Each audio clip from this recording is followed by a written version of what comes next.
6-7 മണിക്കൂർ യാത്ര കഴിഞ്ഞ് കംപ്ലീറ്റ് എനർജി ഡ്രെയിൻ ചെയ്ത് വന്നിരിക്കുന്ന ഒരു ഇരിപ്പാണ് കേട്ടോ നിങ്ങൾ ഈ കാണുന്നത്. നമ്മുടെ വീട്ടിൽ നിന്ന് എറണാകുളത്ത് നിന്ന് നമ്മൾ ട്രിവാൻഡ്രത്ത് എത്തിയ പാടെ നമുക്കൊരു കല്യാണത്തിന് പോകണമായിരുന്നു. ഒരുങ്ങി ഇറങ്ങാനായിട്ട് 1/2 മണിക്കൂറുണ്ട്. അപ്പോൾ അതിനുള്ള മേക്കപ്പ് ഒക്കെ ചെയ്താൽ മതിയെന്ന് ആളെന്നോട് മുൻകൂട്ടി പറഞ്ഞിട്ടുണ്ടായിരുന്നു. സോ പുട്ടിയിടാനുള്ള സമയമൊന്നും സത്യം പറഞ്ഞാൽ കിട്ടിയില്ല.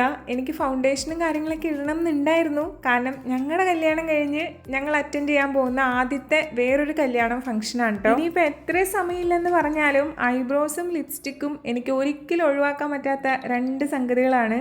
അപ്പോൾ ഐബ്രോസ് ഞാൻ ടൈം എടുത്ത് തന്നെയാണ് ഫില്ല് ചെയ്തത്. ഇപ്പം ഞാൻ യൂസ് ചെയ്യുന്ന ലോറിയലിൻ്റെ ഈ ഒരു ഐബ്രോ പെൻസിൽ നന്നായി ഐബ്രോസ് വരയ്ക്കാനായിട്ട് ഹെൽപ്പ് ചെയ്യും. ചില പെൻസിൽ അല്ലെങ്കിൽ ഐബ്രോ പാലറ്റ് യൂസ് ചെയ്യുമ്പോൾ പിള്ളേച്ചൻ്റെ ഉപയോഗം പോലെ ആയി പോകാറുണ്ട്. പക്ഷേ ഇത് കുറച്ച് മൈൽഡാണ്, കളർ അത്ര ബ്ലാക്ക് അല്ലാത്തതുകൊണ്ട് നമ്മൾ വിചാരിക്കുന്ന പോലെ തന്നെ കിട്ടും.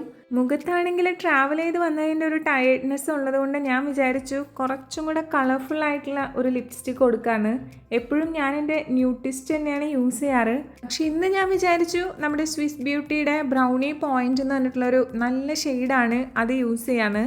അതിന് കൂടെ ഞാൻ മാഴ്സിൻ്റെ തന്നെ ഒരു ലിപ് ലൈനറും കൊടുത്തിട്ടുണ്ട്. മേക്കപ്പ് എനിക്ക് വിചാരിച്ച പോലെ ചെയ്യാൻ പറ്റിയില്ലെങ്കിലും ഡ്രസ്സിങ്ങിൽ പിടിക്കാമെന്ന് വിചാരിച്ച് ഞാൻ മഞ്ഞ സാരിയാണ് എടുക്കണേ. ശരിക്കും സൽവാർ ഇടാനുള്ള സമയം എനിക്കുള്ളൂ. പക്ഷെ ഞാൻ വിചാരിക്കുന്ന സാരി പെട്ടെന്ന് ഉടുക്കാൻ പറ്റുന്നതുകൊണ്ട് ഞാൻ ആ ഒരു കോൺഫിഡൻസിൽ സാരി തന്നെയാണ് കേട്ടോ ചൂസ് ചെയ്തത്. നമ്മുടെ സച്ചിൻ്റെ ബെസ്റ്റ് ഫ്രണ്ടിൻ്റെ കല്യാണമായിരുന്നു. ട്രാവൽ ചെയ്ത് വന്നതിൻ്റെ ഒരു ക്ഷീണമൊക്കെ ഉണ്ടായിരുന്നെങ്കിലും കല്യാണ പന്തലിലെത്തിയപ്പോൾ നമ്മൾ നല്ല വൈബായിരുന്നു. നമ്മുടെ ടയർഡ്നെസ് ഒക്കെ നമ്മൾ മറന്ന് നല്ലോണം എൻജോയ് ചെയ്തു കേട്ടോ ഫംഗ്ഷൻ. അങ്ങനെ ഫംഗ്ഷനൊക്കെ എൻജോയ് ചെയ്ത് തിരിച്ചു വരുന്ന വഴിയിൽ നമ്മൾ അരുൺ ഐസ്ക്രീം കണ്ടപ്പോൾ നിർത്തിയായിരുന്നു. അരുൺ ഐസ്ക്രീംസിൽ എൻ്റെ ഏറ്റവും ഇഷ്ടപ്പെട്ട സംഭവമാണ് ചോക്കോ ആൻഡ് ടോഫി ഫ്ലേവേർഡിലുള്ള ഈ ബൈറ്റ്സ്.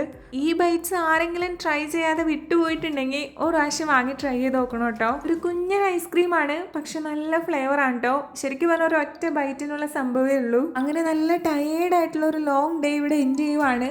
അപ്പോൾ നെക്സ്റ്റ് വീഡിയോയിൽ പുതിയ വിശേഷങ്ങളായിട്ട് വരാം കേട്ടോ.